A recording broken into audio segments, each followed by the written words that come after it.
Okay, Doc, how are you? I'm well, thank you. How are you, Doc? Good, good, thanks. Great. Welcome to the Harvest Chronicles. Thank you. We are planters in this house, Wow. so we enjoy the rewards of planting, hence Wow. we're the harvest. Wow. That's awesome. Thank you. Doc, we've got a tradition in this house. Before we even start our conversation, somebody very special left questions for you, and I would love for you to open at least one of those papers that you see in front of you. Wow. I'm supposed to ring a bell before you take, but Okay. since you've Okay. started, Well, it's fine. all right. Go right ahead. Okay. What is the meaning of life to you? Why are you alive? Wow. Okay, that's a very interesting question. You've got Wow. 15 seconds to think, Sure. if you want to think, and then you can just tell us what does life mean to you? Mhm. Well, life in general is supposed to be this process of glorifying our Maker Okay. with who we are and what we do. And what we do must,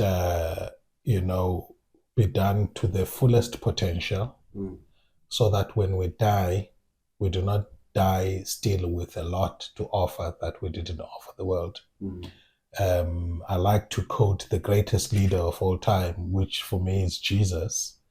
And he says, I came that you may have life and have it more abundantly. So what that means is that you must live and express your essence, your who you are inside, mm, to the best of your abilities before you leave the earth. And that has got to do with exercising your gifts, exercising your callings, whatever it is that throughout the course of your life you've come to know, you've come to master, and you've come to appreciate. mm, Generally, you will find that once you collide with it, you feel a lot more fulfilled in life mm. when you do that which you were called to do. Interesting. I'm just taken aback a bit. I think it's also because I know that you are a spiritual person. Is it correct if I put it like that? You wrote Family Feuds. One of your books, I think, is Family Feud. Is it Family Feud or Feuds? Feuds. Feuds. And it's very rooted on the concepts of Christianity, right? I think I saw a blurb back in the day, but like I explained earlier, I couldn't find it when I needed it. Can you just tell me more about Family Feuds? Sure. So, Family Feuds is subtitled God has a plan Mm, amidst all the chaos. yes. The thesis I advance in that book is that our growing up experiences, Mm, the politics, the issues, what we are prevented from, what we are given access to, all form part of the character building and molding process mm, that God works with in order to develop the necessary traits mm, for us to do that which we were called to do in our lives. mm. So, for example, when I speak, I'm a very diplomatic person Yes. generally. I'm careful about how I sound and how the other person sees what I say. That is not unrelated with the fact that I was born out of wedlock, and then from when I was 8, got raised within a family in which I had a mom and dad. The mom was not my biological mother. Mm, And so I had to develop the skill of wanting to communicate with her primarily in ways that reassured that I appreciated her and I didn't wish her away from the family relationships. Now, to have learned the skill from the age of 8 to do that was quite interesting. So when I speak in media platforms mm, and I talk about very thorny national issues affecting different people in different ways. And I still must do that within the context of what I consider godliness. Even people that I differ with the most, I take the same skill that I learned just by being myself at home, Mm. and that's what it is. So people, when they see me do that, it's not uncommon for me to get compliments left, right, and center that, Ongama is a critic, but it does it in a humane way. In Mm. fact, Ngabafako, the leader here, once said that to me, and I thought, wow, it's amazing, because these people I criticize a lot, but not in a way that seeks to dehumanize them. And that's a skill that God developed from the context of a family where you had to manage political relations from a young age, Mm. and reassure the one parent who was not your biological parent, even as they were doing what they was best in terms of how they determined was good for you as a child who was theirs but not born by them. Hmm. Well, I'm going to engage you on this privately. I've got questions, but I want to come closer to what you are going to be talking about today. And you just mentioned how diplomatic you are, and you mentioned about you're a political analyst. I think we all know that. And what I want to know is, how did that come about? I'm just looking at what you explained, your position, and I'm trying to get how it links to politics, because you are very much into that space now. I would think that you would have veered into church. Maybe you would be a minister or something there. Oh, wow. Yeah, that's really important. So I did commercial subjects in high school, Mm. and by default was supposed to have followed the chartered accountant track Mm-hmm. because it was accounting, maths, business economics. I mean, I last did the general stuff in seventh grade or standard five from my time. So then it was commerce from the eighth grade until 12th. Mm. So I had applied to do chartered accountancy at Rhodes and UPE. I didn't make it, having studied in rural areas Mm. and with the minimal resources, but also lost opportunities. I remember it Yeah. must have been cash receipt journal in my accounting paper, something that I used to enjoy a lot. And I said to myself, I'm going to do it last. And then by the time I had time to do it, the time was already gone. Mm. And I didn't get accounting the way that I had thought I would get in terms of my mark. Then I had to apply for my second choice, which was, guess what? Politics. Drama. What? I I never would have. went to university to study to become a film director. What? And Rhodes didn't allow you, if you didn't have enough points, Mm. to take your majors. Mm. So for the accounting guys, there was a foundation stream that was very clear. For us in the social sciences, it wasn't clear. So you could take anything other than what you came to major with. Mm. So I came there to major with journalism and drama. I couldn't take both of them in the first year. So I had to do politics, sociology, history, and English language for academic purposes. Mm. This was a remedial lesson. The rest is history. I did politics, and it just spoke to my heart. It really was speaking to me. I became passionate about it. Mm. I'd read a politics book in my digs, and once I finished a section, Yeah. there would be something burning in me. I would put it down, the book, and then speak to an imaginary crowd, explaining this book and teaching about this book. And it was a sign of things to come. Wow, and it worked out well for you. I mean, you're in that space now. We see you on television. I see you everywhere. When I change channels, I see you. Yeah, no, I'm grateful for that. It's an opportunity. I collided with my destiny Hmm.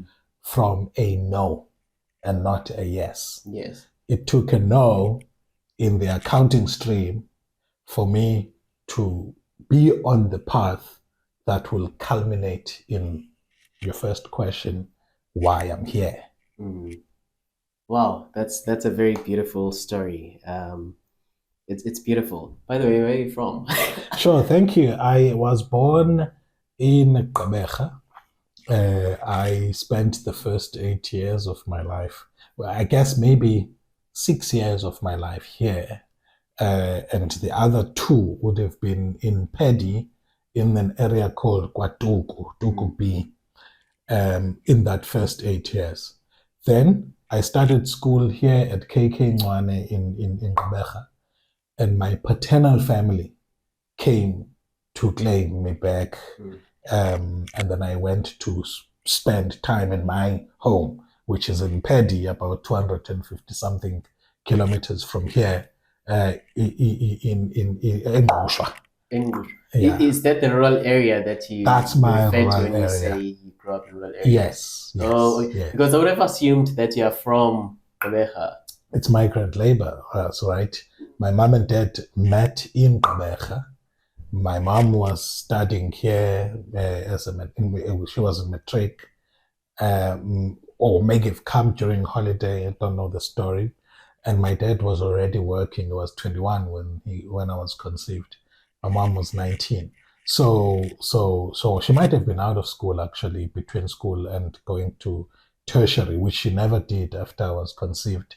Um, so yeah, they met here, but it was migrant laborers from Paddy. Mm. And by the time in 1991, when I was doing halfway into my grade two, I then was taken to what I regard as my home in Paddy. Okay. And you know we are going to be talking about next year's elections, right? I want to know when you go to Pedi now, what is the situation like? Before I even ask about the elections, I want to know how it was like when you were growing Wow, up in terms wow, of the setting itself wow. and how it is now. I would love for you to compare the two. So I write in my PhD Mm. thesis describing how I would walk probably about 6 kilometers to and from school, primary school. How many hours is that? Nah, it was less than an hour. Okay. It was less than an hour, even as kids. So the area, I think it was the last days of an agrarian economy Mm. where the fields were plowed and we kept livestock, and the life in the rural area centered around planting and harvest. And we would have wonderful times in autumn Mm. because kusekwindla, or amaXhosa call it ekwindla, Kwinja. when it's the season of harvest. Mm. Mbona will be there. There was something called umxoxoza, I think it's a type of melon, Mm. would be there. It was a wonderful time when we and then also along the path from school there was this wild berry we called ispingo. Oh. Yeah, so we would harvest ispingo. We got in trouble for that because ispingo has got thorns as well, so we would tear our clothes trying to harvest this ispingo. Some blackberries. Oh, I don't know it. It's a lovely thing, yeah, that we used to have. So life was awesome. Poverty did not automatically translate to hunger. Mm. We had good food that's locally grown. Yeah. When I go home now, the fields are fallow, but there's some remnants of livestock kept, mainly sheep and goats. But it's a far cry of what it used to be in the 90s when I grew up. Mm. Um, at the time, I mean, young men would make money fetching wood and drawing water and supplying families in the village. Um, Things did transform for the better as far as electrification is concerned. Yeah. Um, but I think that things are no longer the same. The net effect of the democratic period has been that there has been a decline in terms of average output per household in terms of agricultural crops Yeah. compared to what things were like in the 90s when I grew up. Hmm. What caused this change? What would you say is the major contributor to the change? Rapid urbanization. Okay. Remember that there was influx control Mm. during apartheid years, where the influx of black people was severely controlled, Mm. and the living conditions of black people in urban centers were not that great. So after 94, with the freedom of movement and everything, there was this wave of urbanization. I'm not sure if the data confirms it, but I think that it actually does. If you look at the Stats SA data, a lot of young people preferred to go and study in the urban centers where the distances to school were a lot shorter. Parents were moving to urban centers to look for work.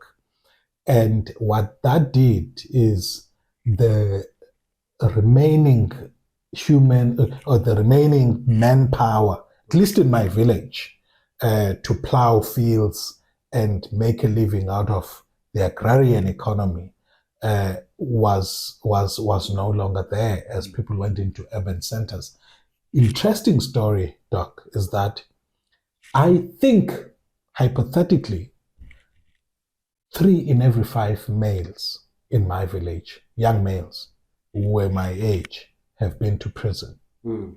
Why? Because as they urbanized, they moved from these people who could actually generate a living one way or another out of primary agrarian types of living Mm. to becoming what Karl Marx calls the lumpen proletariat, Mm. the dangerous classes or the spare populations who come to urban centers with a hope of earning a living, but cannot be absorbed by the capitalist system as it has emerged in the urban centers. Mm. And as a result of that, they become part of the spare population, if you like, or what Marx calls the dangerous classes, and criminality and other, activities become their go-to thing Mm. instead of the alternative means of earning income that they had in the rural areas. So it was quite interesting. In my village, which is called Kwalimalele in Mosha, I kid you not, probably 3 in every 5 have been to prison. Mm. But that's your generation. What about the current ones? What's the situation like for them? And when I say current ones, I mean the guys that I really want us to talk about now. Guys born between 1994 to say 2006, our new voters. Sure. So I'd say that's probably dropped to 2 in every 5, Okay, if not 1 in every 5. still extreme. Yeah, indeed. Because of some of them got educated, Hmm.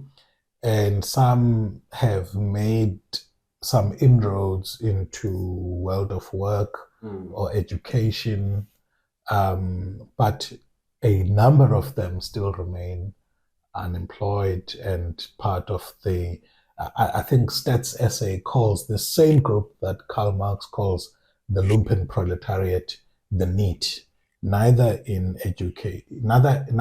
employment, education, or training. Mm. Let's talk about these guys. The same group now. Going ahead, the conversation will be centered around 1994 2006 pupils that are new in the voting system. So I will take that position as well as a 1994. And I really want to know. I'll give my own context and how I look at things. Born in 1994, I grew up in a South Africa that is in a relatively good condition if you look at what is happening in other African countries. So I've never uh, seen our country as this country that experienced racism, oppression, etc., etc. It's things that some of them I'm only seeing now as I grow up. But considering my experience, I would say for others as well that are my age, um, there's nothing bad except the history that we often hear of, that we know of South Africa, but we've never experienced that.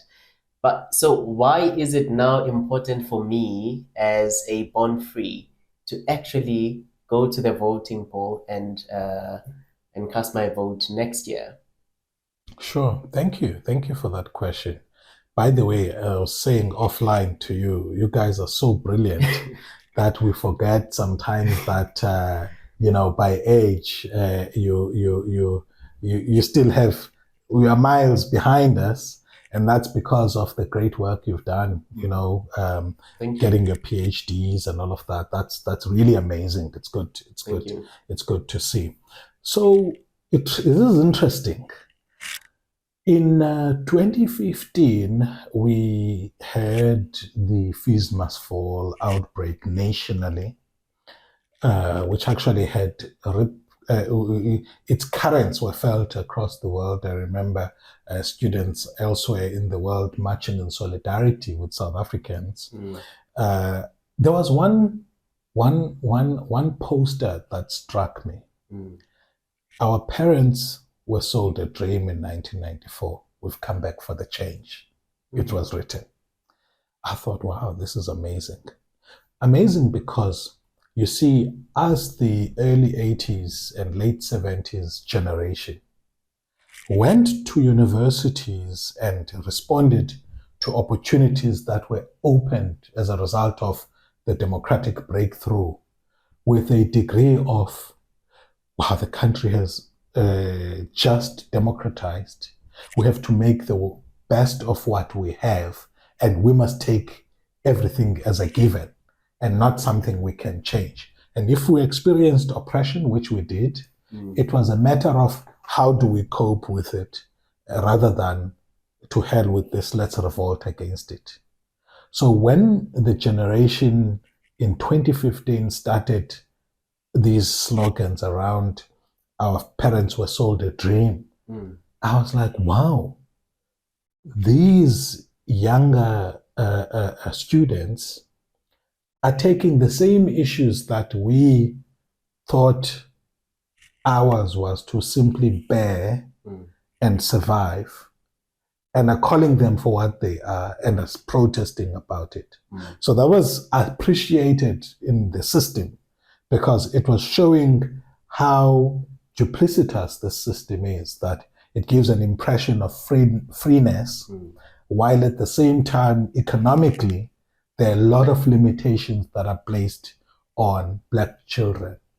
One of the kids was saying, or students, had a poster that said, um, students must get the future they deserve and not the future they afford. mm, So this was quite interesting. My more direct answer is that there are the direct consequences of political mismanagement are poor or limited job opportunities, a crumbling infrastructure mm, that stifles economic activity, a policy framework that perpetuates inequality and exclusion, especially of young people. mm, If you look at, for example, requirements for funding, mm, you will find that a lot of funding institutions require that if you wanted to expand the studio mm, and you want to leverage government funding, your house must have a lot of equity. You must have owned it for a longer period of time, and you must have built up some equity in it. And guess what? Started working probably in the past 5 years or so, and chances are the average young person did not inherit property that is unencumbered or that has been paid off. And as a result of that, great potential as you have, great education as you have, great initial investment as you have made in your own business, you can't have access to expansion capital because your assets are still encumbered. Your assets are still financed. You know what I mean? Whereas if you compare with the average white kid or average black multimillionaire kid, you will find that they have houses that are already paid up by the time they start working. And as a result of that, they can leverage those assets to invest in businesses and grow. So the point that I'm making is that young people have got to consider the political environment, look at the politicians who have been governing, look at those ones that are promising to govern differently, and say, I'm going to vote for this one and not that other one. Because the political is primary in the development of nations. Robin Asamoglu and I'm forgetting the other author, write this book, Why Nations Fail. And at the core of it is the idea that an enabling political environment causes nations to thrive or to fail. Okay. Sorry, as you are saying that, I'm reminded that we now have a new political party. Umkhonto, I think. Yeah, Umkhonto Wesizwe. Yeah. Tell me about Umkhonto. Are you voting for Umkhonto next week? Yeah, so Umkhonto Wesizwe is a party that has been announced by former President Jacob Zuma as a party that he's going to vote for as he turns his back, at least as far as his vote is concerned, to the ANC, while remaining a member of the ANC. How's that even possible?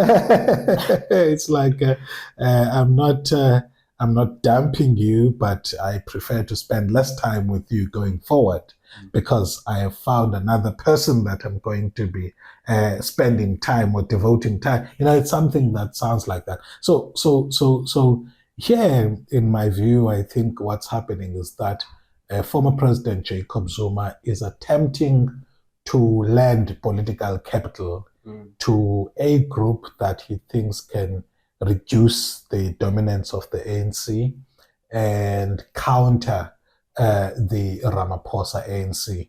The rationale for that is that I think he feels aggrieved that it was this ANC government that facilitated his incarceration in the democratic period. He feels that it was this group that displaced him in the politics of the ANC. He had preferred that a dynastic type of rule where he is succeeded by his comrade, former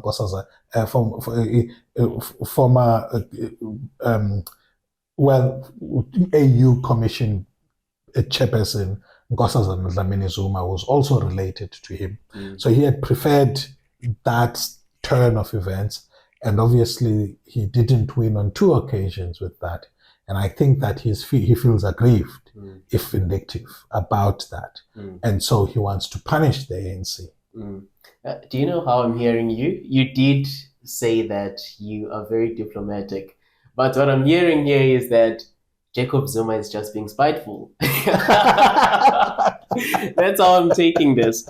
But back to our conversation. I was hoping that you wouldn't go as far with the Umkhonto question. Sure. But you mentioned something about young people voting. You said they are excluded. The system somewhat excludes them in a way. And then you speak of lack of employment. There's other things, inequity. Oh God, sorry, the English is running away. Inequality. Inequality, equity issues, Oh, sure. and. So a lot of young people, when I engage them, because I do, when I engage my peers, they say that we are not working, we are not like you, we are not benefiting from the system. And that's been the case for years. People that I did an undergrad with are still unemployed to this day. And this was almost 10 years ago. So why must those people go to the polls and cast their vote next year? Because sorry, because theirs is we will keep bringing these people, whether we change and vote for DA or EFF and whatnot, they are still going to do one and the same thing. So why must we vote? It's better that we just sit and do nothing. Yeah, so that's by the way, that's confirmed by research commissioned by the IEC and the Human Sciences Research Council. That's confirmed. People have no faith in political institutions to bring about change. So it's a legitimate thing. Except that we have something in political science we call tacit consent. Okay. Okay. What it simply means is that if you do not participate, you accept the outcomes. And if you don't accept the outcomes, then you can leave the country and relocate. So not voting is a form of supporting the status quo, is a form of whatever making of that status quo is, because you are bound by the outcome. So if you are bound by the outcome of a process that you do not participate in, perhaps it's better to participate to shape that outcome rather than be a victim of the outcome, because victim you will be, regardless of whether you participate. The next thing is that I can understand people who felt that the dominant political players in the ANC were the Democratic Alliance and the ANC in a reverse order, and that it didn't matter whether they voted or not. These two were going to be number one and number two. I can understand that, but and two things also: the ANC represented the formerly oppressed and the people that wanted change to change South Africa to become a lot more inclusive, while the Democratic Alliance represented the haves, were resisting that transformation in broad terms. Now, some people felt that they couldn't shift allegiances between these two because of their historic roles. By the way, the DA will contest this role because they were among the progressives in the DP, in the Progressive Party historically.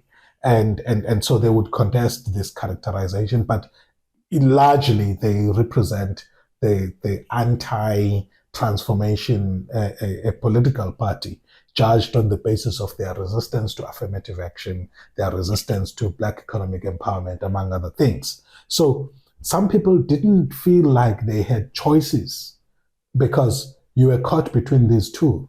But what's happening in 2024 is that we have a lot of new entrants who are offshoots of the centrist politics, both from the DA, they may be left of the DA, but right of the ANC. And in my view is that you've got this, and then on the extremes, you've got the growing EFF on the far left, left of the ANC, or certainly, and then you also have now the Mkhonto Wesizwes, you've got other parties, the ATMs, a whole lot of them. There are choices. And I think that South Africans within these choices can choose parties based on who are the more credible among these leaders. And you base this on manifestos, I take it? Both manifestos and rhetoric, as well as character. So it's manifesto, rhetoric, and character. Okay. So here's the thing now. I want to vote, but my predicament, sorry, I need to make this disclaimer because we're on camera. Yes. I'm a young person. I want to vote, but I don't want to vote for the ruling party. Now, there's many more other parties. Some of them have formed this, you say it's a coalition that they formed. They've got this agreement that if they win, Yeah, they the will. multi-party It's a charter. multi-party charter. Yes, Mm. there's now this multi-party charter. I subscribe to what the IFP stands for, Mm. but there's also DA here. Now, my alternative to the ruling party is the IFP, but then the very same people that were going to be my alternative are now going to combine their votes with other guys that I I don't love it. particularly. I love how you are phrasing the question, and it's a legitimate issue. Mm, So I am a systems theorist. yes. I believe in the idea of learning systems, learning organizations that adapt with the environment. So, first of all, the idea of a multi-party charter is learning from coalitions at a local government level, Yes. which are too free, too open, and parties to a coalition can change at any time, right? Now, as a mechanism to try and do coalitions better, these parties try to formalize their relationships ahead of elections. Mm. The first critique of the first wave of coalitions was that we voted for you. The same question we're saying, we voted for you because we didn't want to vote for the DA, but yet we didn't also want to vote for the ANC.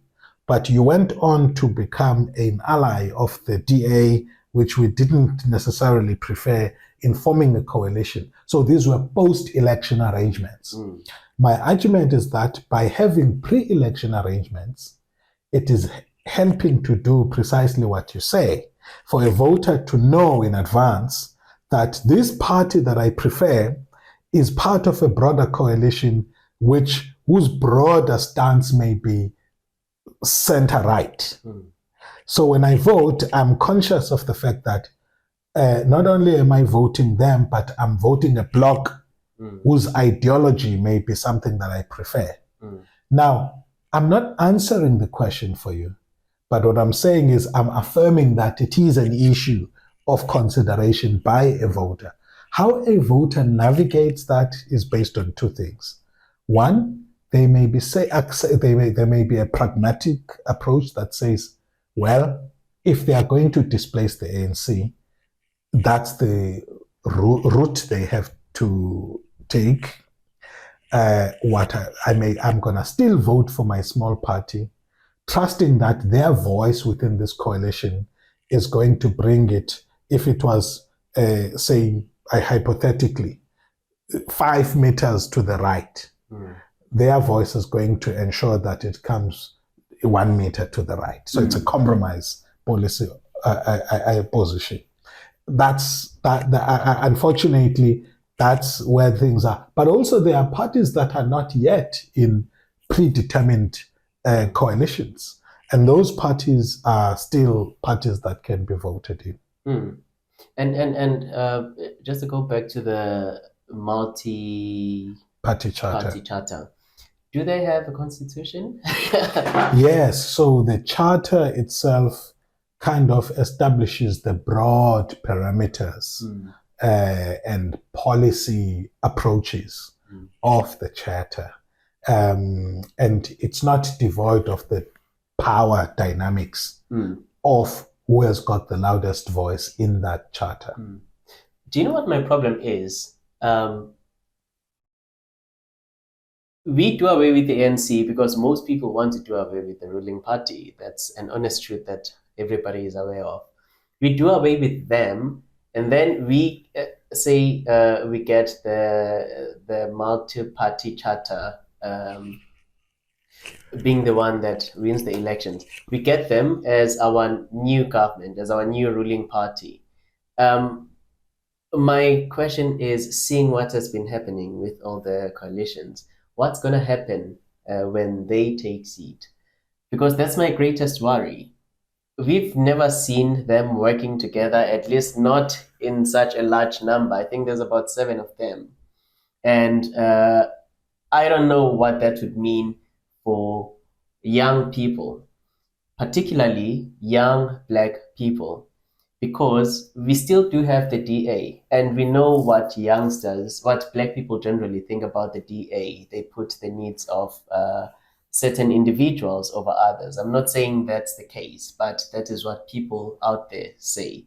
I think there's also VF Plus there, and I think they are also perceived to be these guys that put the needs of a particular group than the other. Yeah. These are legitimate issues that voters are going to have to grapple with. And I think that there are wide enough a range of alternatives. But to answer your question, theory says power corrupts, and absolute power corrupts absolutely. Yeah.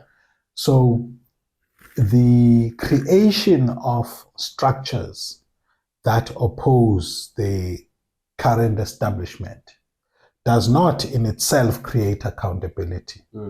Accountability is going to be a function of a multiplicity of institutions, among them the media, who hold the power accountable, the members, the individual members of these political parties who vote their leaders in and out of office at a party level, as well as members of the community, the citizens of South Africa, who many of them are harboring siblings, cousins, and parents who are, ransacking the public purse and quietly enjoy the benefits, or know of friends who are ransacking the public purse and are keeping quiet.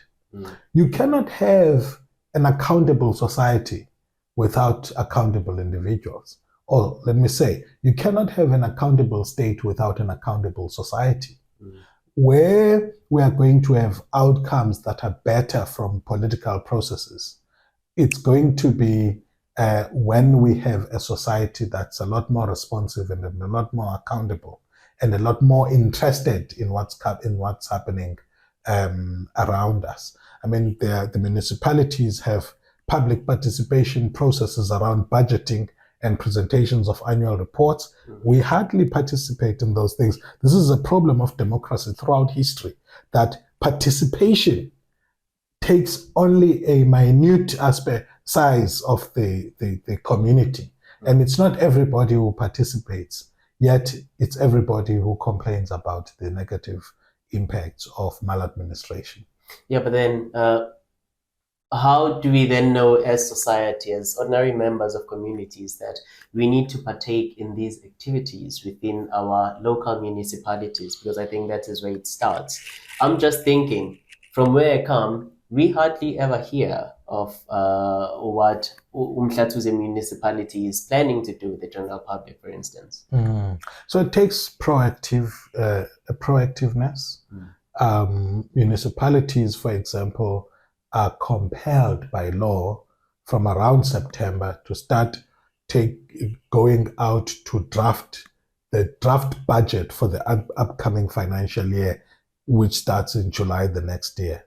Then around April, May, they should have round 2 of public consultations, in terms of which they check that which the community submitted around August, September, has been cascaded into the budget and IDP process of a municipality for a specific ward, and then make sure that it has been incorporated so that come May, when council approves a budget and IDP, it's ready for implementation in July, and it is in tandem with what the communities want. So it takes proactiveness where people ask their councillors, ask their communication officers or customer care officers, When is the budget process starting? Making notes and participating when it does, or watching the mass media, because these are still communicated there.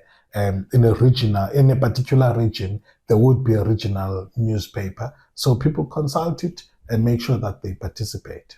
There's two things here. It's either I'm ignorant or that seriously doesn't happen from the parts of the country where I've been. Because I promise you, you go to, so I'm originally from Richards Bay. You go to the Richards Bay area. I can promise you now, we can bet $1,000. Yeah. We don't know of that. Yeah, not all municipalities do it, even though it's statutory. Oh, and I see. And it's an audit query. Okay. Every time. But the politicians who represent the people, when they get these reports that this municipality is non-compliant with the standard processes and procedures to plan for operations and capital budgets, the same politicians that people vote into power look at that thing and blue tick it to borrow from young people. Oh God, it's good to hear that we are in influence in some. Too bad that it's used in a negative light. Yeah. But you've spoken about media, and I just want to get from you, what is the role of media, especially during this time when we prepare for elections? How do they influence the outcomes of the elections? Sure. The traditional role of the media is that of a fourth estate or the watchdog. As a watchdog, the media expose corruption scandals, they expose what doesn't work, and they would tell you, the news editors, a fish woke up and swam today is not part of the story that makes it. So they play this watchdog role based on exposés and scandals. Yeah. However, there's another role for mass media in developing countries. This idea of developmental communication or communication for development. That approach is not focused on scandals. It's focused on empowering citizens to make use of opportunities created for them. It focused on educating citizens to be able to become better and participating democratic citizens.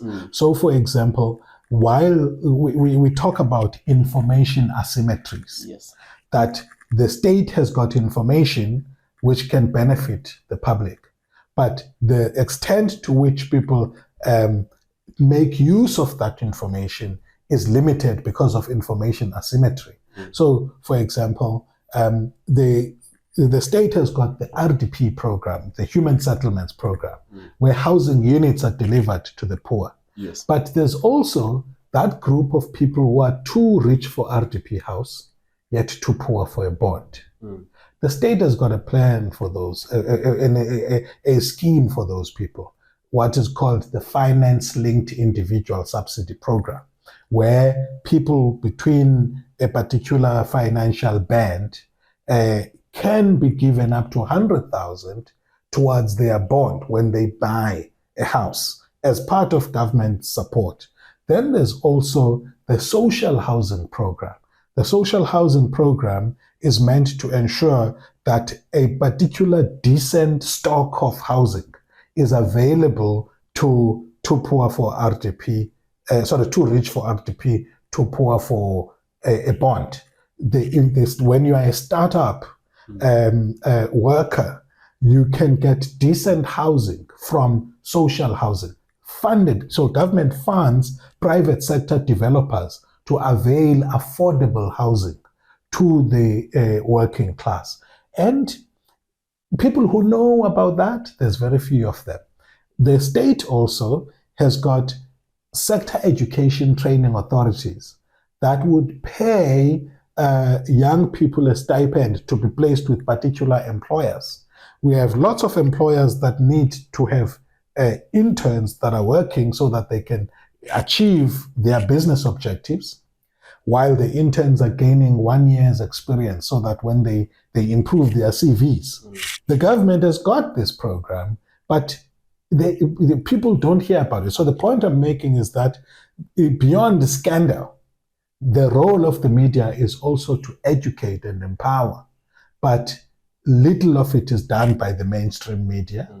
But community media then, whether it be radio, TV, or print, seek to serve this purpose, but also it's a limited, highly constrained sector, and it's not able to reach the numbers that are desirable. Or those who own this information, for example, the NYDAs, whom I had the benefit of working with for over 10 years, supporting people who buy camera equipment to do their businesses better, kitchen equipment for bakeries and other things. A lot is available.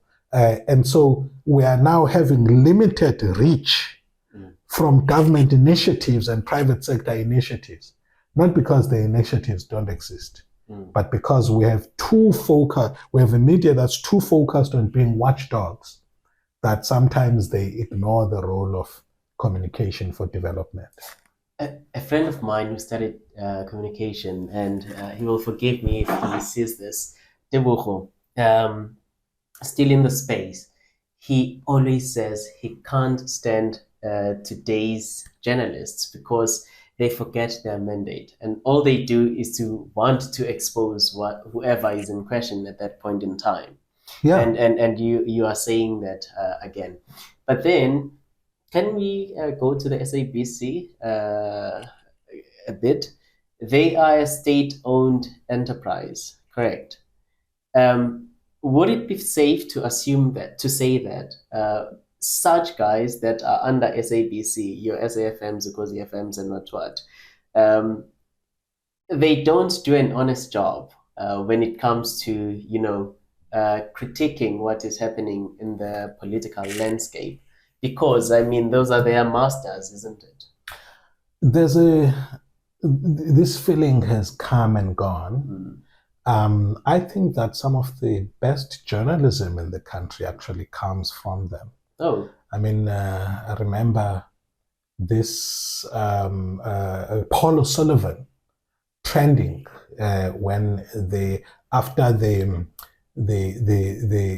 confrontation with Sakina Kamwendo's morning live show, where Paul was feeling so much heat for the questions that Sakina was asking, that he thought it appropriate to ask, "Do you know who I am?" And so I think the colleagues do very often speak truth to power, but it comes at a high cost. We have seen during Claude Mutsoneng's time, for example, journalists being fired for having a firm voice, for differing with management. Because remember, in newsrooms, there's the commercial side that looks at the business of the newsroom, and then there's the journalistic side. Same as university, for example. We've got Senate that looks at the academic project, and then the technocrats that look at the business of the university. These two ought to be separated so that commercial interests don't influence what we teach in academia. Newsrooms are structured in a similar way, where the chief editor is in charge of this role is actually emerging, by the way, is in charge of the, journalism, whereas the general manager would be in charge of the business of a newspaper. This is done such that commercial imperatives do not influence journalism. So, but there has been these concerns, not just at the SABC as far as the business of a public broadcaster and the integrity of the journalism, but also at a broader level where it's felt that the private concerns or private outlets are also influenced by the profit motive, which profit motive finds expression in coverage about issues. So, for example, colleagues have asked questions about why do we not have this story about the currency manipulation trending as much as it should be? And the journalists would defend themselves by saying, look, you are asking the question because you've heard about the story in the media. But the question about the extent of coverage is an issue. During the COVID debate about vaccine mandates and all of those things, I was among the people who were asking, but why is South African media following the government line, hook, line, and sinker on this issue of vaccine mandates? Not about the efficacies, in fact, even the efficacy debates. But the point I was making is that you cannot have this developing of a hegemony. I wrote a paper about this year, developing of or the manufacturing of hegemony aided by the media, when in fact the media should be asking questions. So, and that is an issue of the role of money, whether it's private money or public money. So the question you're raising is not a question just for the SABC, it's a question also for the private sector media. And as much as it is a question for us as academics, I mean, we've been asked, are you paid as analysts?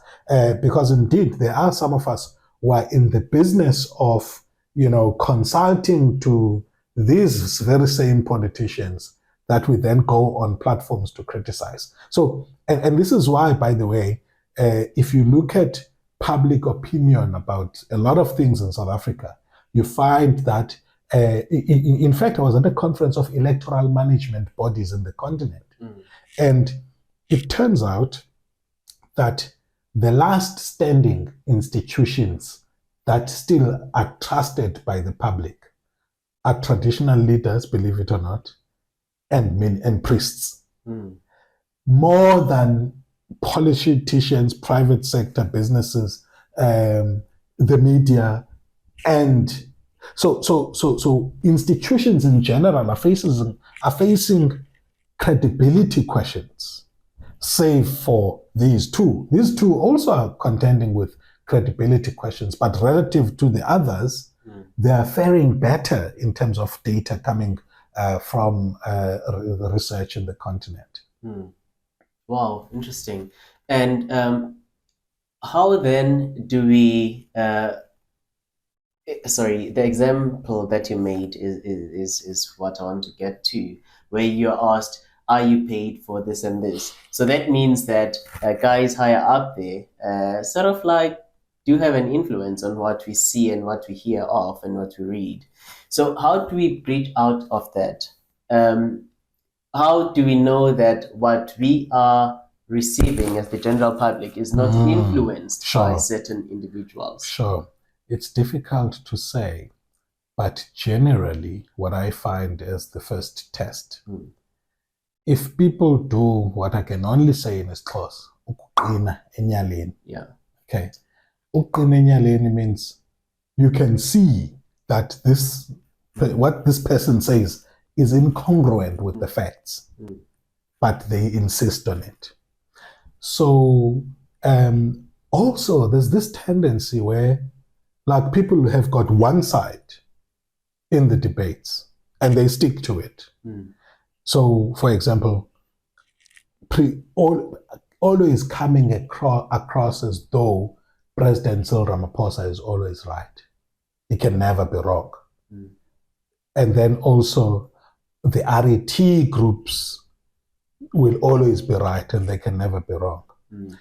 Interestingly, people from the EFF sometimes have accused me of being paid because what I would say in opposition to their leader at a particular time would matter more for them, for a person who only reads tweets, than everything else that may be positive that I've said. Now, a lot of us get to ask the question, must I become a pro-EFF person and have the joy of being praised by EFF supporters?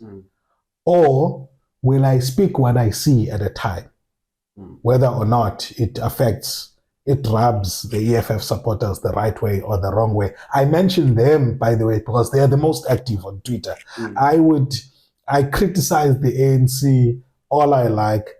Hardly do I have, their supporters like Ongama Mtimka or in my social media space say something bad about the EFF.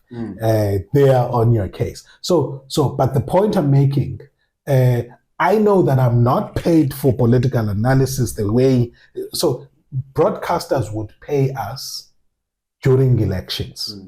And there you were paid to provide exclusive services to them. Outside of elections, nobody pays you for political analysis. You may find that analysts or whoever, consultants, get contracted by political groups to do a particular thing. Say, for example, we want a strategy. The right thing for an analyst who has been contracted by a political party to develop a strategy is to refuse interviews that relate to that or to declare it. In the platforms that we write on, like the conversations and other things, there's space to declare interest. So if you're writing about a political party, and if you've received funding, say from Open Society Foundation or whatever, there's space for you to declare that you have received funding about this. So those are the mechanisms. And then the ethics processes in universities that we have to abide by. I see, I hear you. But then, outside the electoral period, how do I know that what you as Dr. Mtimka speak about is not influenced by how you perceive a particular organization? The EFF always punches you, as you say, but how do I know that you have nothing against the EFF when you criticize them harshly and you seem to be in favor of the ANC? So part of my test is, am I wholly negative, or am I showing where is the good, where is the bad? If I'm wholly negative, which is impossible for any party to be, then chances may be that there's an agenda behind that. I think so. Then also, if when you judge the merits of what is being said, you can look, this is not saying analysts cannot be wrong. They can be wrong, and they should be wrong sometimes, unless they were not human, right? But if people continue to ignore facts and stick to a script, I think there are problems there. They may, by the way, bias is there. Bias is there. Bias is there. The issue is when we present, do you present a balanced argument at a time? You know what I mean? Without question, even judges have got biases. But in their judgments, what is based on facts and what is based on bias should be separated. Okay? And for example, I've heard a lot of people who say that the courts are captured.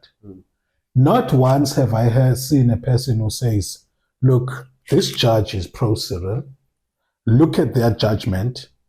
This, what they concluded, was not supported by the facts of the case. I've seen that being made several times about Busisiwe Mkhwebane, where I'm reading and I'm like, wow, this conclusion is incongruent with the facts that are here. You know what I mean? Can I raise my hand? Yeah. Did you miss the Pala outcome from the current public protector? I read it, yeah. I was listening to SAFM and I said, everything that has been said, the facts presented, and the verdict, the final verdict, I think that's the term you guys use. Yeah. They don't match. Now I'm going to shock you. So in that report, we were complaining that Busisiwe Mkhwebane went on to make conclusions and inferences that were not supported by the facts, right? Okay. Because what she did was, when she sees the facts, right, she would then go to what an ordinary person would arrive at faced with these facts. Here are the facts. Let's say, for example, let me make an argument. So President Ramaphosa responds to the questions, right? But regardless of how many questions he can respond to, the fact that he chose matras as opposed to banking, right? That fact, from a common person perspective and a logical perspective, does not make sense. It cannot ever make sense. Now, Mkhwebane, faced with that, would make a conclusion on the basis of the fact that this is incongruent, right?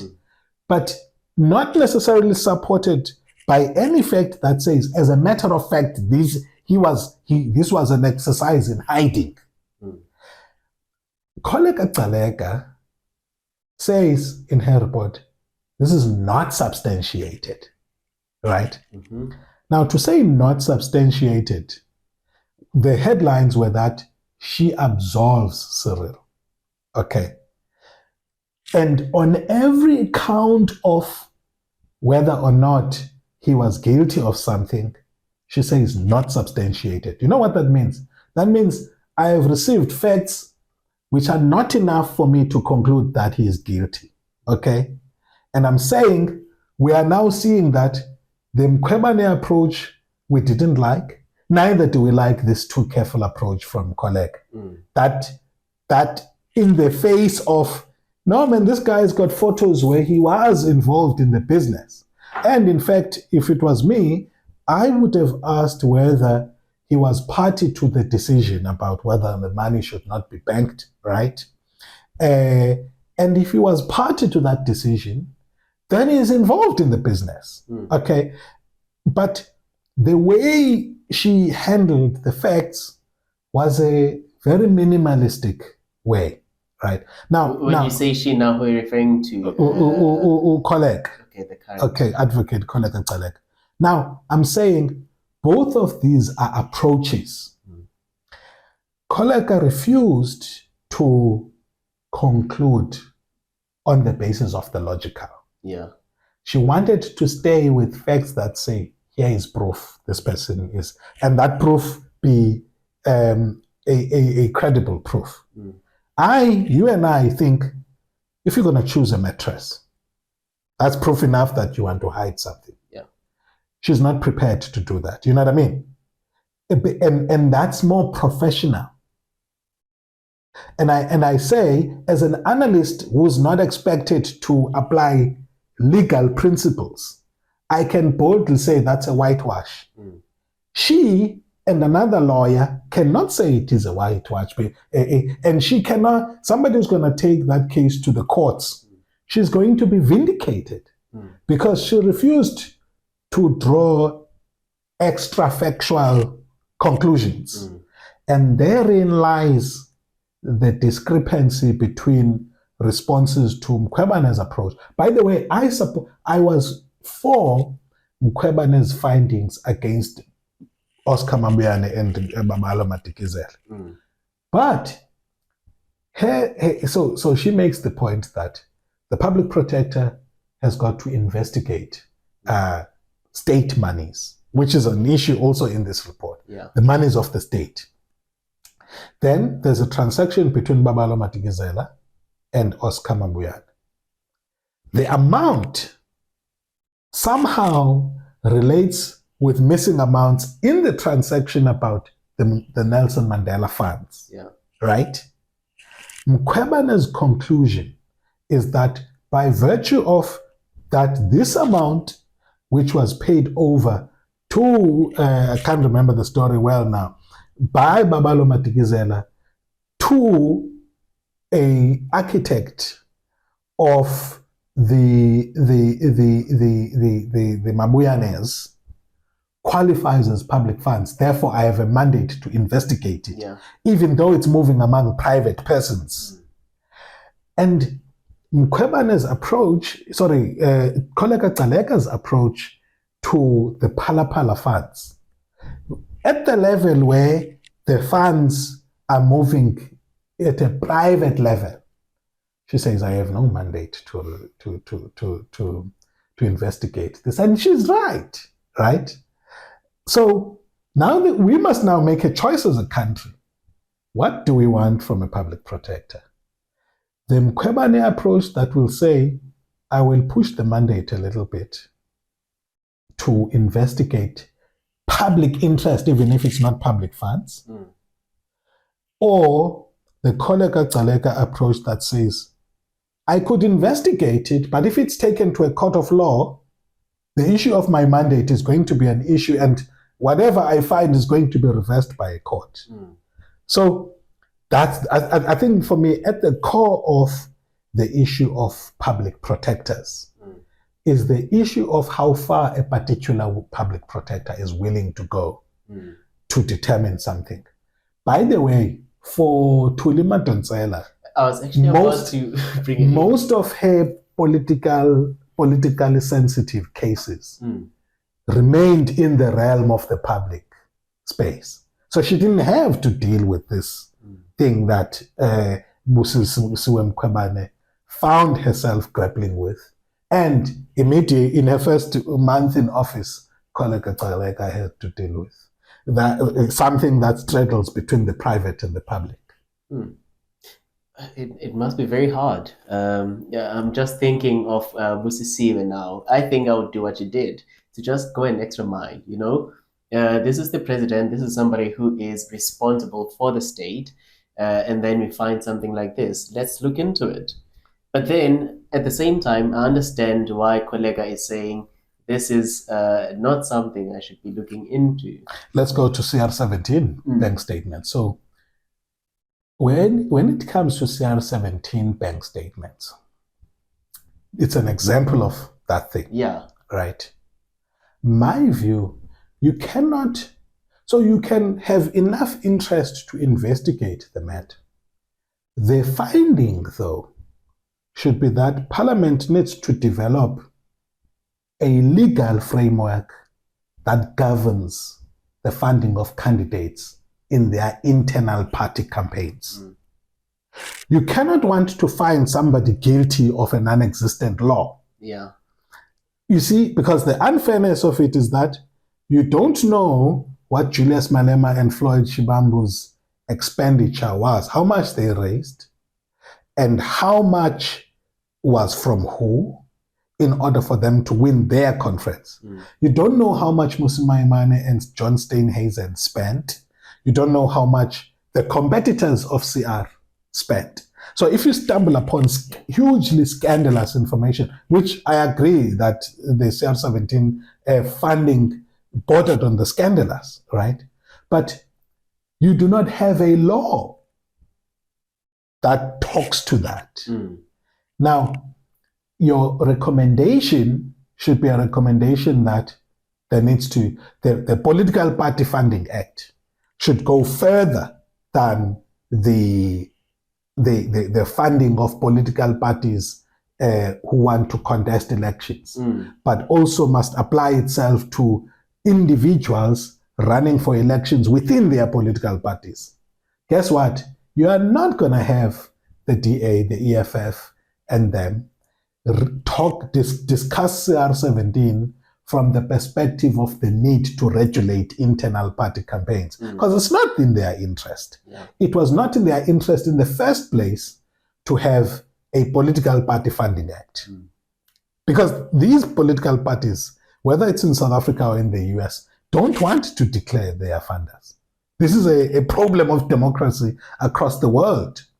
But this is something that is now known. You are saying it, and I've heard a number of people saying it, analysts particularly on different platforms. And my question is, why are we still having this conversation now? Exactly. And by the way, we have a second round of the Political Funding Act being discussed in light of the fact that you are now going to have independent candidates. Nobody's mentioning, hey guys, remember CR17, and therefore you must regulate internal competition and the funding of candidates contesting internally within political parties. The reason why, it's not in their interest to want to do it. So it was disingenuous. You want to prosecute a Cyril Ramaphosa on the basis of the general principles of accountability. But you're not prepared to take the precedence that automatically arises from that. Because a precedent, if you're going to prosecute him, right, you then need to take that prosecution and develop legislation from it. Why not? Why are these parties not keen to do it? Why are they not pushing hard to have that happen? They'll be bound. You see, because there's duplicity. So that was my only issue with her report, that while the issues were really awesome to discuss, the scandalous nature of the funding, you just had no law with which you could say you are prosecuting some. Now, this is where the factional issue comes in. That somebody who's a legal professional is blind to that reality of you are limited by legislation. Yeah. Then she goes ahead and makes findings, and the courts obviously are going to say, hey, by the way, parliamentarians who are bringing this matter to court, why are you not developing the legislation? Why are you wanting to defend extrajudicial creativity, but you're not keen to actually develop the legislation? So that somebody who must now do this in future doesn't have to operate in the realm of the ambiguous from legally, you know? And then we are told as young people, again, now I'm taking that position. I see what you did. I'm taking that position as a young person.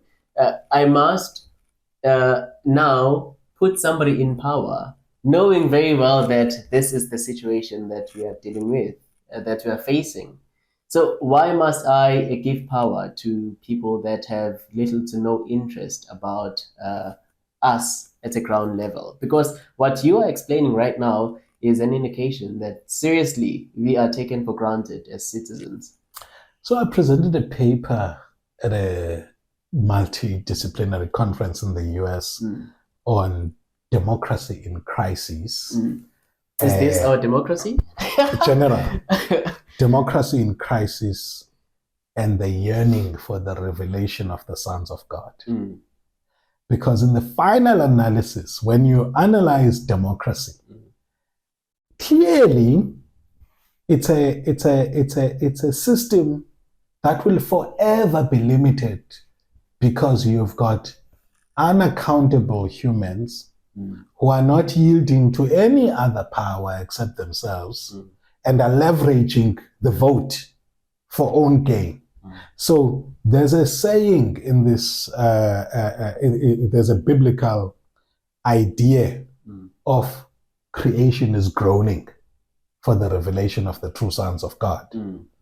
Now, that idea says there will forever be a search for political structure that is truly representative until those who are genuinely guided by a higher power, where if they are going to steal, they say the people may not be seeing, but there's somebody who sees all the time, you know? And this is not an argument for theocracy. We know what theocracy did. We know the Rome, the papacy system and all of those things, how corrupt these systems tend to be. Yeah.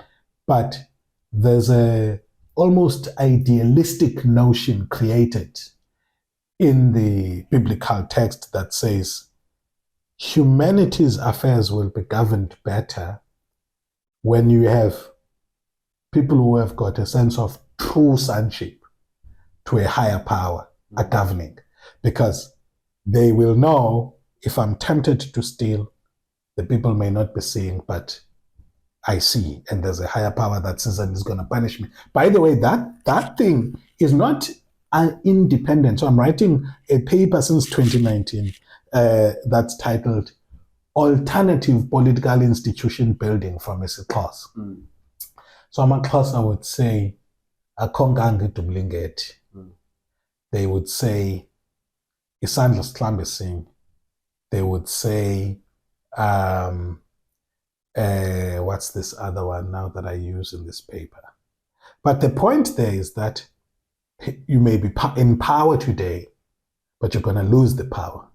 Or the other one says to the effect that what goes around comes around. Okay. And that idea of nyawal nampumulo. So you have. Now, what I discern from these sayings of Amaxhosa is that there's a justice system that's beyond the manipulations of humans. That if you do evil, you are going to reap the rewards of it. So if amaXhosa talk this way about relationships in society, they are then promoting an idea of a social goodwill whose consequences in terms of prospects for living and one's fortunes are beyond what you can manipulate. So I then build an argument that says, based on these, amaXhosa actually advancing a notion that political institutions should be driven by people who have due regard that what I do is going to come back and bite me, you know, and it's there in their proverbs, and it's interesting how it has correlations with this notion of you do it, people don't see, it's going to come back to you. In just to prove this point, so there's a biblical text, there's a story, I think it's 2 Samuel 12, where the reigning political head takes somebody's wife and arranges for the guy to be killed, right? Now, in the modern day, David. Now, in the modern day political affairs, that's okay as long as you're not caught. Then the reigning analyst of the time, Prophet Nathan, comes to David and say, okay, you did this, that, and the other. David acknowledges that he did. And he says, okay, well, when he acknowledges, he says, you've been forgiven, but judgment is going to come. And you did your thing in secret, but I'm going to do it publicly while everybody watches. This son of yours is going to die. Yeah. And I'm going to do it publicly. Okay, now this shows this idea that, and by the way, it's an exercise in constitutionalism. Western Europe likes thinking that constitutionalism is a Greek concept, when in fact you see it in the Middle East in these stories. So the idea that a king who does this in secret with is going to be confronted by a god through a servant and say to them, you've done something in secret and I'm going to show you that though as long as I watch, you're going to have consequences for what you do in private. Yeah. Okay. And indeed, the consequences come. The son dies who was conceived from that act of. So the point I'm making is that it seems to be so strangely in line with how amaXhosa would design political institutions on the basis of what their proverbs are saying. You know what I mean? So this is me now responding to your question about, wow, if democracy is like this, what is there for us? And I entertained it hypothetically to advance this line of thinking. It's not yet where I've arrived as far as my commentary on South African politics. I mean, I'm not going to get there yet unless I am firm and say, well, democracy is in crisis anyway, because this is something that I respect my morphing from a political scientist into which one, this is my next big project, to tackle political, philosophical, and religious questions. To say, are there any institutions that we could look at? By the way, I've got a book concept from way back now titled Politics God's Way. But I'm not there yet. Oh, you know, in PE we found God's Way. Yeah. I'm familiar with the work of that organization. Really amazing work. It is amazing. But what you just said now leads me to my next question, actually. Do you believe in democracy? I believe that democracy is flawed, but the best of the systems we've seen so far. Authoritarianism, that's interesting, by the way. Authoritarianism, this system where you've got a ruler who's got power and is unaccountable to the people. We have had it and it doesn't work.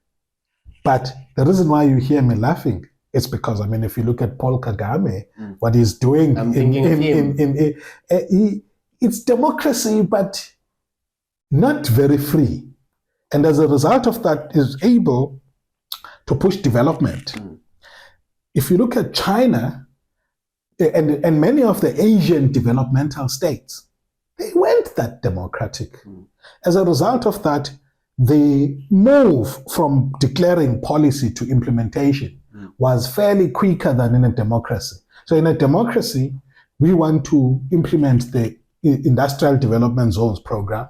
Then you've got environmentalists this side, you've got labor unions this side, you've got communities this side that are saying you're not gonna, it's a demo. But that said, the system where conflicts are allowed and what gets to be an outcome from a public policy point of view and implementation is an outcome of the conflicts, still good compared to these authoritarian systems. Because remember, they violate a lot of human rights. In China, if government says, hey, by the way, guys, for our national development, we think that we must build a port there.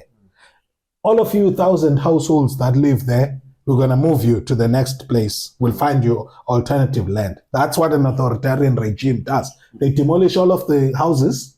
You go be wherever, and they build a developmental project. So, but in a democracy, you can't do that. The people are going to say, to hell with you, we're not moving. Find different land. You cannot forcefully remove us. We have a right to property, Okay. Kolobeni, for example. Kolobeni. Manag, I want to find out again, as a parallel question to the democracy one, do you believe in dictatorship? No. You don't? I don't believe in dictatorship in the sense that power corrupts and absolute power corrupts absolutely. We are seeing that even in democratic states. It is. I did. So what I said was, you see, in democratic states, we have space to differ. You differ with a dictator, the military comes, you get him and you get jailed, So in a democracy, you are free to differ with the state. I mean, in South Africa, I can differ with the most powerful person in the country and not fear that I'm going to be in prison the next day.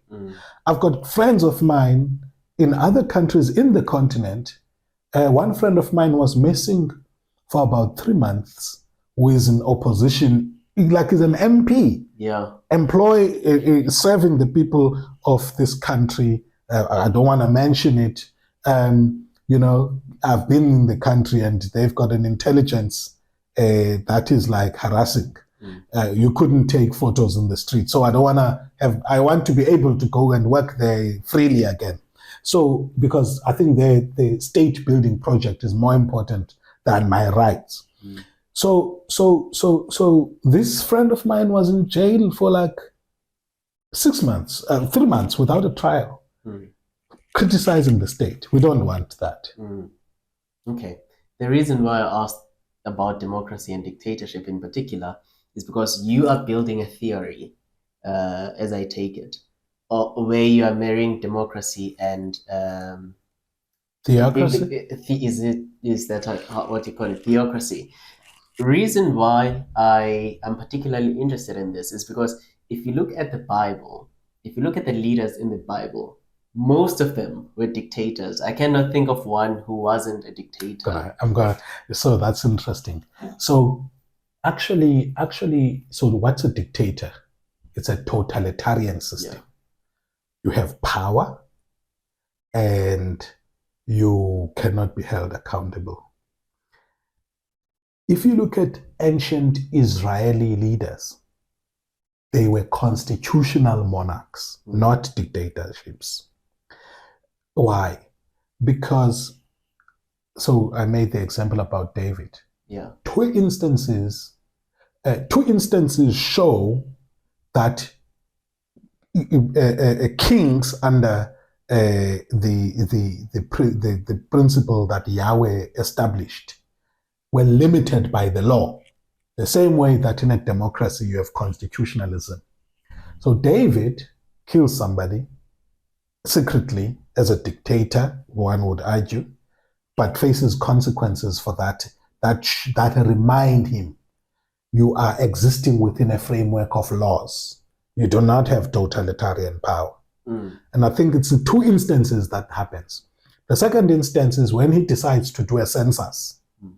And this census is actually not something that is sanctioned by God. In fact, part of the argument is that you've now become arrogant, because now you want to count your forces and all of that as if your power could be attributed to, could be accounted for by the sum of your forces.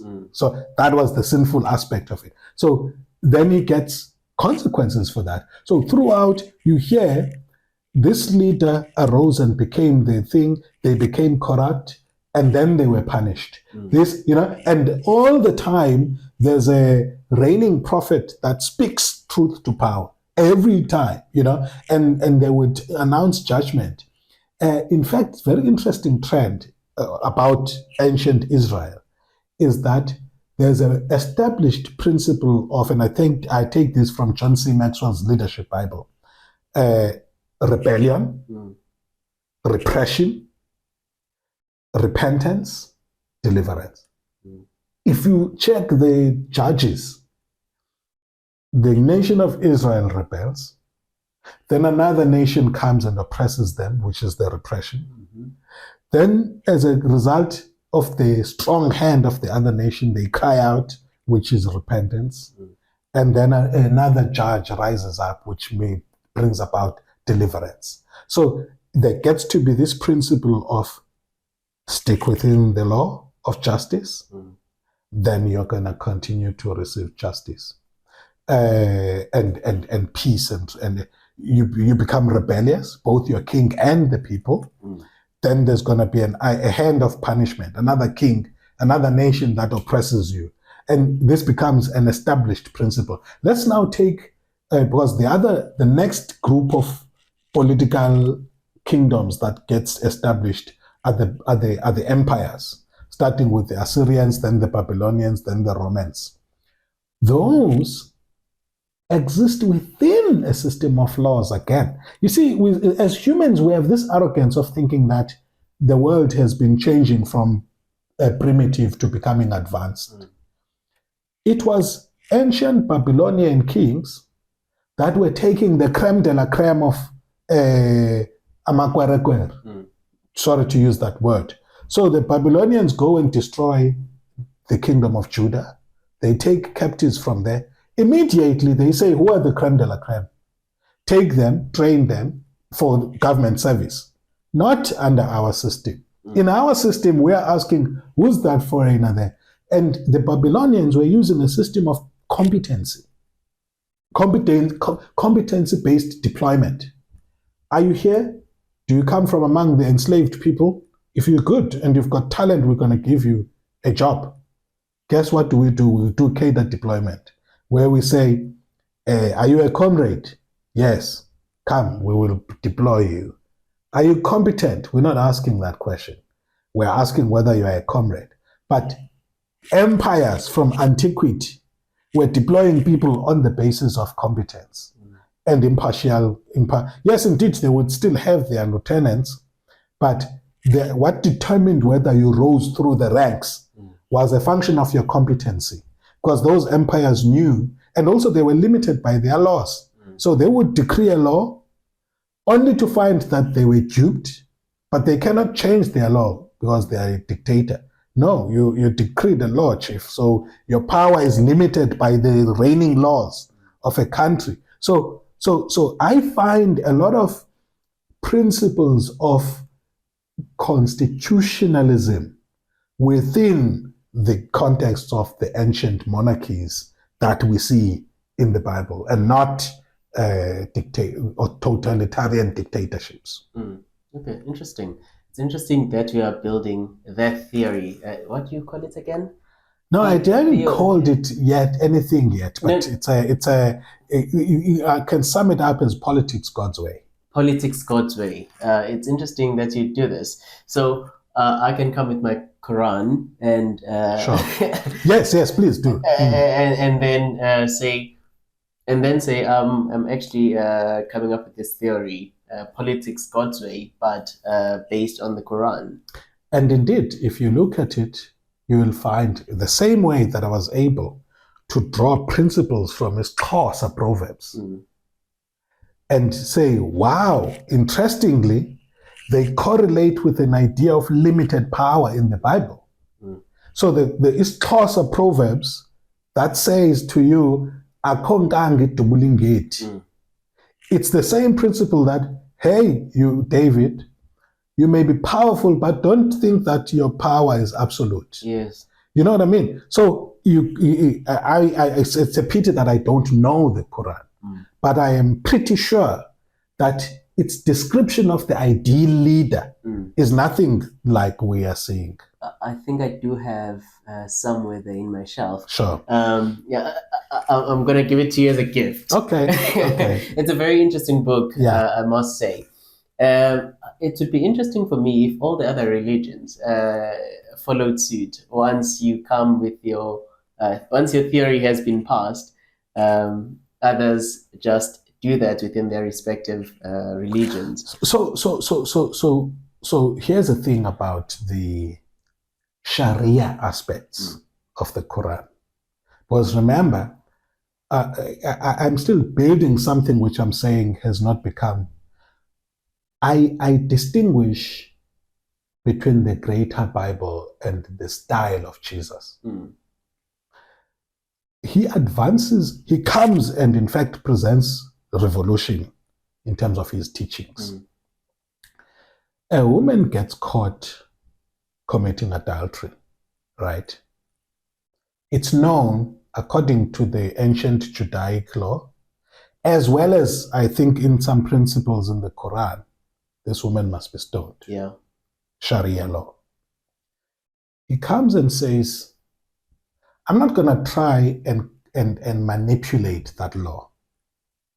What I'm going to do is to show the duplicity of humanity. So I'm going to challenge the one person who doesn't have. By the way, this is an exercise in redemption. He says, I'm going to challenge the mob on one criteria that I think is going to save this woman. Anyone who doesn't have a sin, let them throw the first stone, right? And then they disappear. The argument is that then he's left and he doesn't have sin, so he should be throwing the stones. Except that he wants to advance an idea that was lost in the interpretations of both the Torah and Sharia, if you like. The idea of mercifulness and the idea of the law may be there, but we may not be qualified to actually execute the judgment. Yeah. The second aspect is the laws of living say that there shouldn't be adultery. The religious establishment, because they hardly get caught or they hardly do these things because they have learned the laws of piety. But what they forget is that in the realm of the spirit, thinking and meditating on something is equal to doing it. So Jesus comes and say and wants to do something to show the duplicity of the religious establishment. He says, you've heard that if you commit adultery, then you've sinned. But I want to say to you, if you as much as think about it, so that he comes and broadens the definition of what is adultery to show that you cannot meet the standard, right? You are guilty of adultery. If you as much as say stupid to your brother, you are guilty of murder. Okay, why is it doing that? He's doing it to come and advance an idea that the human enterprise must be done with humility. Yeah. Where and he says, my yoke is easy and my burden is light. Yeah. Right? Now, where I distinguish not Christianity, because Christianity gets to be a religion itself, the way. okay, which is sometimes presented as Christianity. But Jesus doesn't say he comes to start Christianity, he says he start the kingdom. Mm. Kingdom is more political than is a political concept. Mm. He doesn't come to say he's a prophet or he's a what you call it, a priest. He says he's a king, which is a political idea again. Mm. So in he postures himself as a political authority. Mm. And but his style is, I'm not going to be ruling for now, sitting on a throne. I'm going to be establishing a kingdom in the hearts and minds of people, so that what is in the hearts of people is going to condition them to behave in certain ways and not in certain ways. So I've said all of that to say what I'm building culminates not in religion. This is why I was careful about theocracy. Yeah. It culminates into a kingdom described as a kingdom of peace, patience, and all of those things. But I don't want to run ahead of myself. The time will come to write that book. But its approach to power is nothing like we are seeing. I mean, Jesus has power but has no power. He comes, doesn't sit on a throne, because, by the way, the Roman Empire is more powerful than him at the time that he comes. To prove the fact, the Roman uses its might to kill him. Where is the Roman Empire today, and where is the kingdom today? You know what I mean? So it's this idea of building with vulnerability, building with humility, but achieving greater results with humility and vulnerability than might and force. I'll trust you to talk about humility, because you exist in spaces where Ubuntu is so much enforced. Except that here's my greatest discouragement with modern, especially born-free revolutionaries. They will criticize Mandela for sellout and all of those things, but the essence of Africanness, which is mutual respect, which is honoring humans, which is carrying one another's burdens, is far from the culture. What you find is a culture of vindictiveness, and you don't say what we say, therefore we cancel you. You know, it's an interesting dynamic, but I wouldn't take anything from a group that has actually showed all of us the duplicity of and the oppression in our current systems and structures, because it itself actually is in the politics of the Messiah. The idea of saying you have built powerful structures and they have become a law unto themselves, and they're not creating humaneness. Interesting. Doc, we are way out of time. Yeah. Probably way off topic as well. we are. Yeah. But it's still okay. Now going back to the topic, and particularly your role as a political analyst, it is my plea that as you continue contributing in the space, you do so honestly. Because right now, from where I'm sitting, me and my friends and I no longer listen to guys from mainstream media. We listen to political analysts, and we base our conversations based on what political analysts have to say. So it's my prayer and my hope that as you continue contributing in the space, you will do so honestly and without any form of bias. Thank you. So I guess the issue is what the test is for bias. In South Africa, we think that saying something I disagree with is bias. You know what I mean? So if somebody says something I disagree with, and by the way, if they say it at the time, they're biased all the time. Yeah. So not only are we misconstruing what bias means, we also develop character describing takes from tweets and from sound bites of 10 It's no longer minutes. tweets, it's X's. X's. So it's interesting the world we live in, that we no longer have the patience.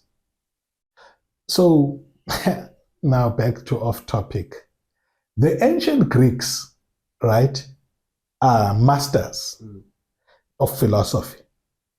One Paul of Tarsus comes and speaks things that are contrary to what they believe. Guess what do? Bro, come back again. We want to hear what you're saying. And secure ideas do that. They're not fragile. They're secure in the sense that what the person understands and believes is not coated in fragility that doesn't want to be challenged, but is patient enough to hear alternatives with a view to doing two things: either modifying what they believed or to see why what they believe is right. So while indeed we are going to try by all means to be objectives, we also as a society have got to recognize it's not that deep. I see some people come into the public space to win arguments. I don't. I come into the public space to co-create knowledge. So I'm not afraid to change ideas, for example. I was among the people who said President Cyril Ramaphosa should not consider a second term in the ANC. I wrote it, it's out there in the public domain. And I explained why him and his generation were toxic. I argue that they have been engaged in so much vindictive fights that it doesn't help for them to continue to be in the mainstream politics of the country or even the ANC to such an extent that their conflicts are generational. As long as he is there, as long as those who are from his generation are not, they are always going to continue fighting. Why? Because among them, their fights are not the issues that we think they are fighting about. For example, Msholozi says that, and TM, he says that he's fighting for more radicalism from a policy point of view, right? And the issue is that part of what they don't say to us, him and Thabo, is that in 1991 they were running for office, coming from exile, and Joe Slovo and the communists wanted to neutralize the nationalists in the ANC, and Zuma and Mbeki were both on the nationalist faction. So they go and take Cyril to become secretary against Jacob Zuma, right? And for them, they are fighting their own exile battles. No, we cannot have these nationalists take the power of the secretariat of the ANC. We're going to bring Cyril, whom at the time was seen, because it comes from the trade union environment, to be one of them, right? So Slovo and them use Cyril to fight against Thabo and Zuma. Thabo and Zuma come from the exile. Now, in exile, they saw themselves as the ANC. And they are part of this cohort of leaders who know the ANC. Because everybody else who remained in the country after the ANC was banned gets to feel the effect of the ANC, but they don't know the ANC. So when they get beaten by somebody who comes from the exiles, the group that doesn't know the ANC, they become bitter forever. The Secretary General influences who gets to lead the CODESA negotiations because of their power, and they become bitter forever, and they never recovered from that. So they come and speak about the failures of the sitting guy, not from the same perspective that you and I are talking about them. For them, it's as much about their vindictive politics of the early 90s and the sense of being undermined as it is about the issues that they claim the issues are about. So the point I'm making, I then argued that to hell with all of that politics. They need to live with their notions of who's senior to who. And then leave the guys from my generation, late 70s, early 90s, Bola Mola, who don't care about where you were in Mzabalazwe, but are people who've developed as leaders in the democratic period, and their politics is a politics of today's politics, not a politics of what happened when we came back from exile. So I argued that to say Ramaphosa must do the nation and the ANC a favor and self-detonate a bomb, a suicide bomb, to their whole mission by lending his political capital to somebody like Lamola. Okay. Then comes the eve of the ANC conference. In the eve of the ANC conference, there has been a grouping of people who lost office as a result of scandal. And they are threatening to take back the ANC. I know who you're talking about. In terms of mobilization. And the same me who wrote 8 months before that Cyril should actually not come back is actually thinking that maybe it's best that he wins and then be the administrator of that generational shift. Otherwise, this grouping, we know among them are people who have said it openly that constitutional democracy is a problem. They want a parliamentary democracy. You know what a parliamentary democracy is? Is the majority rules and not based on the laws and limited by the laws. No, they have a blank check. The same way that the National Party had.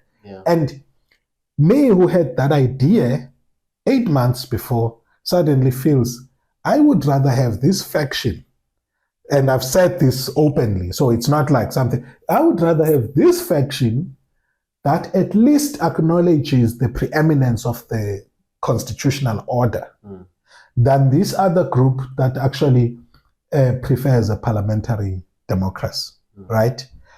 Be in charge of an ANC that becomes dead as we know it, the old ANC, and leads to a process of creating renewal. And indeed, to prove that this was a correct from a country perspective, right? What did they do? Kgalema came up with requirements for holding ANC office. The latest this week, they have come up with the requirements that says if you are implicated in the Zondo Commission, you are not eligible to stand for office, which proves the thesis that I had before then that this thing of, and by the way, they started with the local government election and saying mayors must have these qualifications. Look at Gwamanda in Joburg and how people are saying this is a failed, what's the music for today? This is a failed Amapiano artist who's now, and the guy is clueless, proved on several occasions. Okay, so where people now going back to the bias issue, I have courage to say these things the way I see them because I don't need validation from anyone, right? Now, if you're listening to this, what I'm saying now, it sounds like it's an agreement with a faction. I don't have that sensitivity of, I don't want to sound like a particular faction. I don't. If this is the truth as I see it, I say it. Today, it may sound like that faction.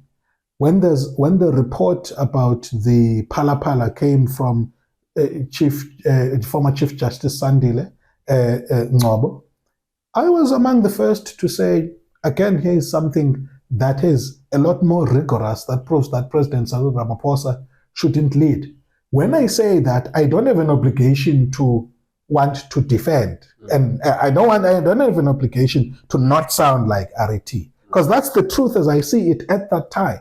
So I'm okay with, whereas I say that about Judge Sandile Ngcobo's agreement, for the pro-Ramaphosa faction to say I'm biased.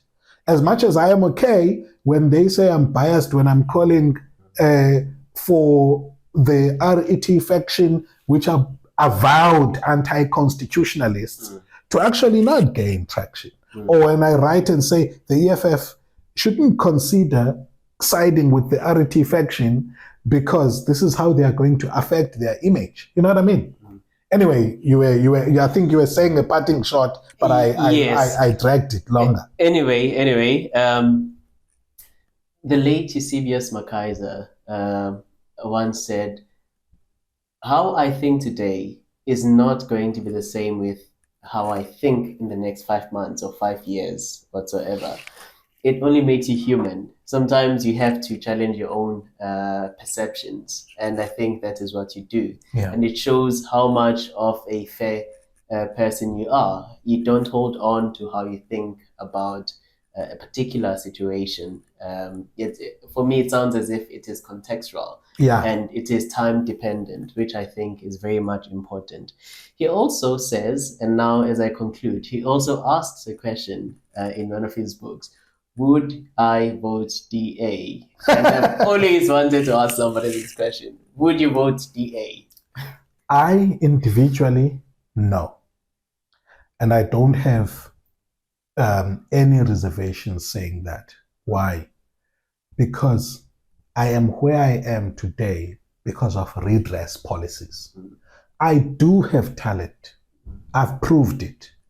But without the need to be more transformative, maybe Professor MacDonald, whom I sat across at Rhodes, pleading to get into that institution, would have been a lot firmer in saying no than he was under a context in which Black people must be given a chance because they show a little bit of potential. So I do know also that on that same day I had fasted to be to have a good answer. Okay, so but humans act within the framework of here is the reigning framework of rules, and I think that divine promptings also played a role, but it's not without the context. Now, my first employment was through an internship program.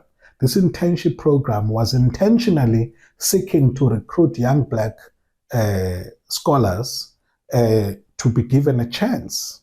If you look at the consulting and everything else that I've done, it was where criteria came out that says not only must you be an academic, but also preference will be given to employment equity. The DA is against all of those. So it's problematic. However, they have a very compelling, because remember, my standpoint is not dogmatic. They have a very compelling governance results.